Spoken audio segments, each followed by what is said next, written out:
Yo, what is good, people? Welcome back to another video here on the channel. If you are new to the channel and this is your first time clicking on one of my videos, make sure you check out the playlist tab on the channel and watch my Creator Club Career Mode series, because we are 101 episodes deep into that Career Mode series, and today I'm going to show you the custom tactics and instructions we've been using for the past 6 seasons in that Career Mode. I'm treating you today, boys, giving you multiple uploads over the weekend. I never normally upload on weekends, but this video should be going up on either Saturday or Sunday. We also had a special episode of the Career Mode on Friday, doing a Euros run with England. So yeah, make sure you check that video out if you haven't seen it already. That was quite funny, to be honest, that England Euros run. And also go and check the 101 episodes of the Creator Club series, yeah? So a few people have asked me to show the custom tactics, so today I'm going to show you the tactics, player instructions, and give you some gameplay tips on how to play with each of our formations that we do use. Smash the like button, boys, if you do enjoy this video, and make sure you subscribe if you are new around here. I've had a sudden urge to just make more content, so we had the special England video, we've got the custom tactics video today, and starting on Monday will be Season 7 of the Dream Chasers Career Mode. That runs Monday, Wednesday, and Friday, and starting on Saturdays from now on, yeah, we're going to have the player career mode coming, so look forward to that. This player career mode I'm starting is so innovative, and I've never seen this concept done before on YouTube, so hopefully that will bang. But without further ado, let's get into the custom tactics. Now, I did try these custom tactics out on Ultimate Team, and to be honest, they weren't that good. Ultimate Team plays a lot different to career mode. It's full of a bunch of sweats who have icons in every position.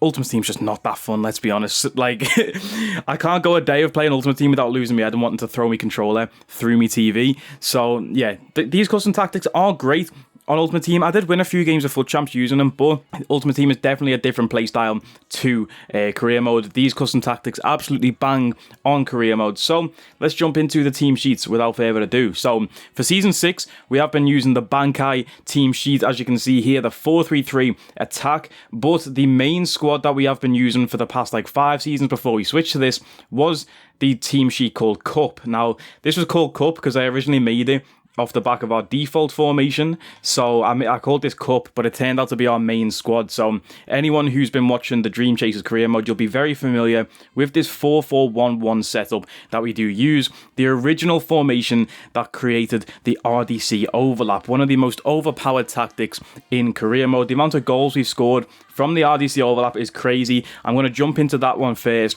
to show you how to play in this formation and how you can unlock the RDC overlap as a tactic to use in game. Now, going forward in Season 7, we will be using a different setup to the 2 I show you today. I haven't tested this out fully in Career Mode yet, so that's why I'm not including it in today's video. It's this team sheet right here called Gear Sado, obviously a reference to One Piece if you don't know. 3rd gear, because all season we've been going Gear 2nd, so next season we're going Gear 3rd. So if that's good, I'll do another video showing that one. But first things first, let's jump in to the RDC overlap, yeah?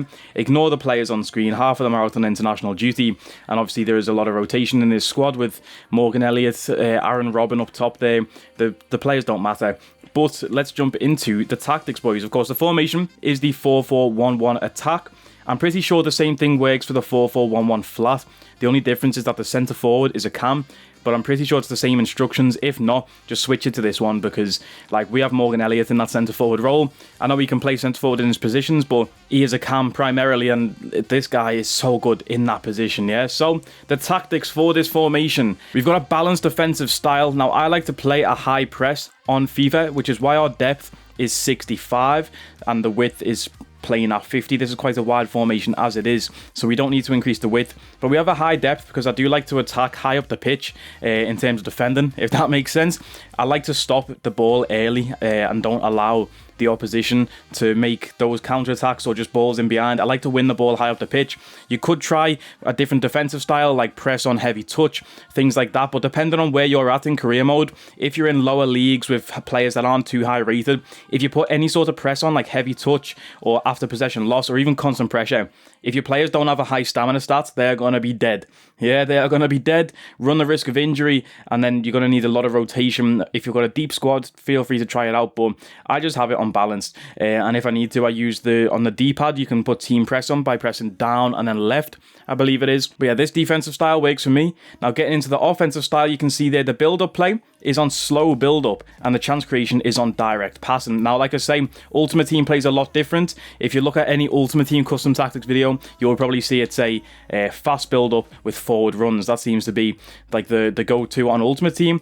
But I like to have direct passing with slow build-up in this formation on career mode. Career mode, you can play a lot more slow, and this is just how it works, bro, with this team. The offensive style for the width is 65. I mentioned in the defense it was already a wide formation, but we bump it up even higher in the offense to 65. Players in the box I have on 5. You can easily bump this up if you want to, depending on how your centre mids are set up. If you have box-to-box centre mids or attacking centre mids, playing in those CM spots, like we have Hashimoto, I would love Hashimoto to get forward in this formation. You can bump up those tactics, but Jude Bellingham or Rabiger, whoever sits in that other centre mid spot, I would recommend having one defensive midfielder and one like box-to-box / attacking midfielder, by the way, in these centre mid spots. But yeah, that's why we have the players in the box on 5. We have custom tactics that tell them, or instructions I should say, that tell players to get forward. Anyway, corners on 2, free kicks on 1. I don't like to have too many players forward for each of these, just run the risk of getting counter-attacked. Now, before we get to the player instructions, I just want to explain how I play in this formation. So when I win the ball back, it's normally in the midfield with either these two, our 2 centre mids, or the 2 centre backs.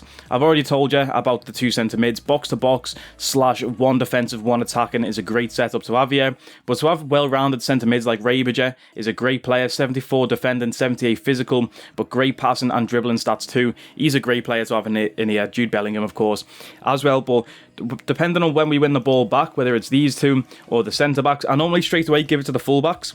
Now, I love to play with high-pressing fullbacks, on the overlap, making forward runs. I'm a Liverpool fan in real life, so I love attacking fullbacks. Andy Robertson and Trent in our team here, but it's actually Theon Greyjoy and Juan Jose Mina. So I normally give it to the fullbacks. Now, these 3 players create a little triangle: the fullback, the wide midfielder, and the central midfielder. And sometimes even the centre-back can be that option in the triangle. So when I win the ball with the fullback, I'll end up passing it to, mainly, actually, it'll go into the centre midfielder, or it'll just go straight down the wing. Either way, it goes from the fullback to the centre to wide, or from the fullback straight to wide. Now, this is how you get the RDC overlap working, boys, yeah? Once you get the ball with the wide winger, I'll only press forward a little bit, and the centre mid can draw out one of their midfield players or one of their defenders, and then straight from the wide midfield, you blast it inside to the central forward, yeah? Morgan Elliott in our case, or actually our striker, depending on the position on the field. These 2 kind of swap over, and they will basically like swap roles sometimes, but from the wide midfielder, you blast it straight inside to whoever's waiting in the centre. They hold it up, and then the other one will be on the overlap, and that is as simple as you can get RDC overlap, yeah? It goes out wide, you draw a player out, midfielder or a defender, find the gap in the middle, blast it inside to one of these 2 who's waiting, and play it on the overlap to the one who is making that overlap and run. Now, how do we make that work with the player instructions, though? For the goalkeeper, I don't really feel like goalkeeper instructions do anything, but we have sweeper keeper and comes for crosses, even though I don't really feel like I say it does anything. But that's what we have for the goalkeeper. For the fullback, we have stay back while attacking plus overlap as the run type. Now, you could experiment with taking stay back while attacking off, and for Season 7, I'm thinking about doing that in our team. It'll make it a lot more interesting, even if we concede more goals. It'll just make the gameplay more fun, I think, to concede more, because we score so many. I mean, last season, if you didn't watch it, my 2 strikers got 57 goals each in 57 games each, which is just crazy. So yeah, we're gonna we always score goals in my career mode. I might try and spice it up so we concede more, but we concede enough as it is. But yeah, both fullbacks, stay back while attacking, and overlap. Now, this is where it gets interesting with the 2 centre midfielders. Normally, my left centre midfielder is the more defensive player. We don't have them on stay back while attacking, though. I have it on balance, because if they're a defensive-minded player, they're going to sit back anyway. Not, like, obviously fully back as much as they would if you had it on stay back. They will get forward sometimes, but combined with the support on crosses being stay on the edge of the box, they do stay in a nice position to block counter-attacks, win the ball back, and also we have them on cover centre too, so they stay in the middle. And this is how we set up for our defensive midfielder.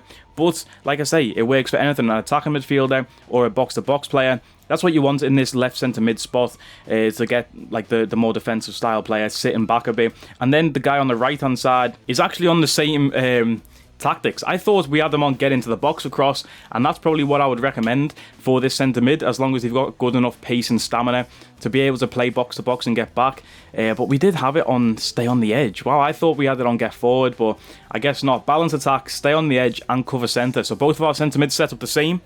And it works out for us, bro. You know what I mean? Maybe it's just because Hashimoto is a more attacking-minded player. He just pushes forward more in our career mode. So we don't even need to get into the box because he does it anyway, I guess. Both wingers we have on the same tactics as well. Balanced defensive support, free roam for the chance creation, get in behind for the support and runs, and get into the box for cross. Now, in the tactics I did mention, we have 5 on the players in box. But we do have our 2 wingers on get into the box for cross, so they will push forward regardless. Like I say, you can put one of your centre mids if you want on to get into the box for cross. But we have both of our wingers on it. Free roam for the chance creation and getting behind. Sometimes the wingers can go missing depending on who you've got there. Depends on the style of play, on the type of winger. If you've got a player who is like, say your right winger is left-footed, you might want to put it on cut inside, and then they can make runs from the wide area inside onto the stronger foot. You can experiment with this really. Stay wide if you want just a pacey winger to just stay out there and run. I have it on free roam now because I like my wingers to just give us options. Normally we have Morgan Lee on the left and Ono Masaki on the right.